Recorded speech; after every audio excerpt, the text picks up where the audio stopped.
What is up, you beautiful people? It is I, Michael Shockman, here with our next episode of Battletech Simplified. In this episode, we're going to be covering the AC5 in this season on autocannons. So without any further ado, let's dive into it. The AC5 was a direct-fire ballistic weapon, firing high explosive armor-piercing rounds at targets either singly or burst. It makes sense. Different manufacturers and models of autocannons had different calibers, ranging again from 25mm to 203mm, and rates of fire, as well as different rates of fire. Due to this, autocannons were grouped into generic classes of similar ratings, with AC5s usually having long range and a small to moderate damage level. An autocannon 5 could use special ammunition to increase its effectiveness. A little bit on its history. Designed for the Terran Alliance, the prototype version of this autocannon was among the first autocannons ever made. It first appeared in 2240 and was designed to improve the Alliance's military arsenal against newer armor introduced around the same time. Examples of the prototype AC5's use was on the Saturn-class patrol ship in 2243. That's interesting. So it was actually made earlier than the AC2. That's quite fascinating. On to the models, and there's a lot of them, so bear with me. Buckle up. This is going to be a bit of a ride. We have the Arcturan Arms Long Arm series, produced on Arcturus, Buena, Layover, and Coventry. The first three are all produced by Arcturan Arms, the last one being produced by Coventry Defense Conglomerate. Again, the first three being produced typically used in the Marsden 2, and the last one being used in the Emir, but discontinued in 2648. Next, we have the Armstrong 111, the Armstrong 111, which was designed by Armstrong Industries of the Free Worlds League. This 80mm Armstrong 111 autocannon was a reliable weapon with only a small chance of jamming when the barrel or receiver assembly was extremely hot. It was manufactured on Bell, Al Nair, Dunyanshire, Callaway 6, CAF, New Earth, and Remora. It was manufactured by, oh my god, this is going to be really, really intense, Andorran Industries Limited, Scarborough Limited, Majesty Metals and Manufacturing, Earthworks Incorporated, Lang Industries, New Earth Trading Company, and United Outworlders Corporation, respectively. And for all of them, they were typically used respectively in the Clint, the Scimitar, the Shadowhawk. On the next three, the Scorpion, the Vendetta, and the Vedette, and the last one was also used in the Vedette. The second to last one, by the way, was used typically in two of the was used in both the Scorpion and the Vedette. The last one being just used in the Vedette typically. Next, we have the Defiance type.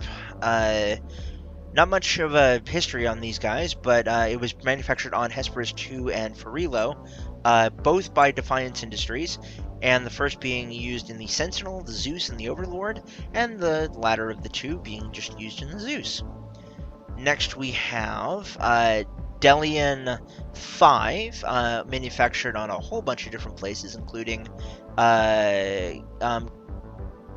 Kalidasa, Ares, Layover, Pandora, Richvale, Alshane, Spittle, and Cyan.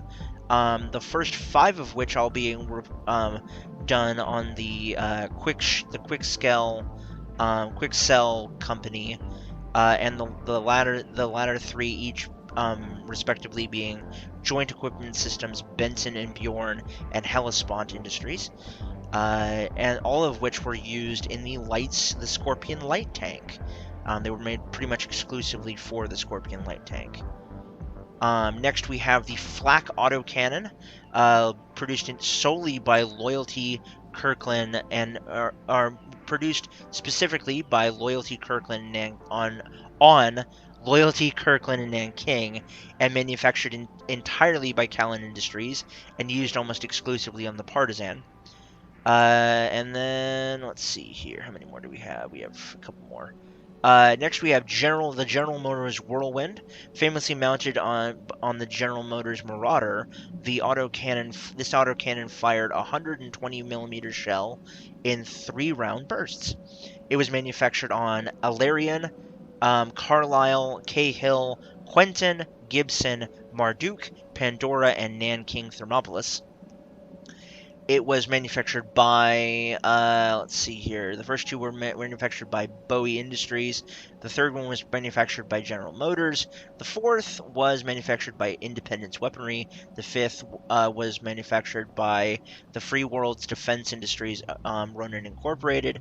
The fifth, sixth, and seventh, respectively, were done by Victory Industries, Red Devil Industries, and Callan Industries. The first one was typically used in the Union battle mech. The next four were all almost entirely used in the Marauder.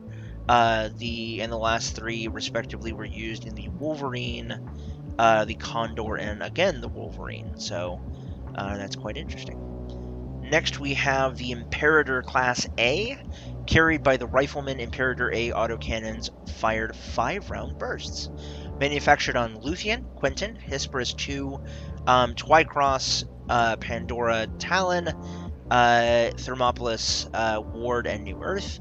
They were manufactured by Luthien Armor Works, Independence Weaponry, Defiance Industries,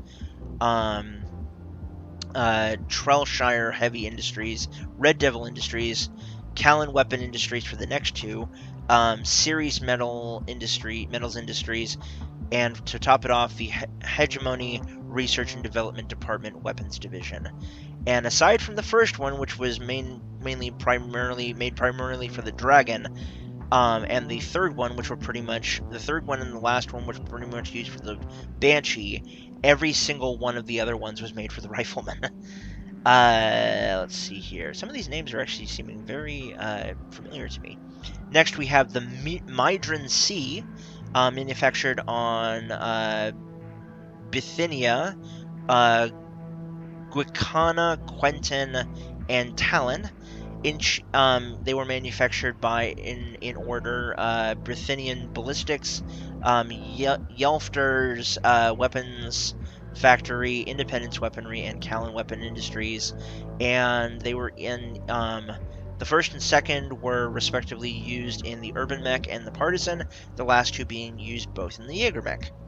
And for the last two to finish off our list of this, we have the Oriente autocannon, manufactured on Lyrian or Irian and Shiro 3, manufactured solely by Irian Technologies and used pretty much almost entirely in the Hermes 2.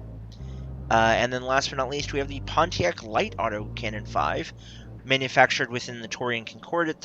The Pontiac Light was frequently used on locally manufactured mechs and combat vehicles, and it was manufactured on Stirrup and manufactured by Stirrup Defense Industries and used primarily in the Striker vehicle, the Marauder, and the Vedette. That was a lot. As for my personal feelings on the AC5, guys, it's a workhorse, honestly.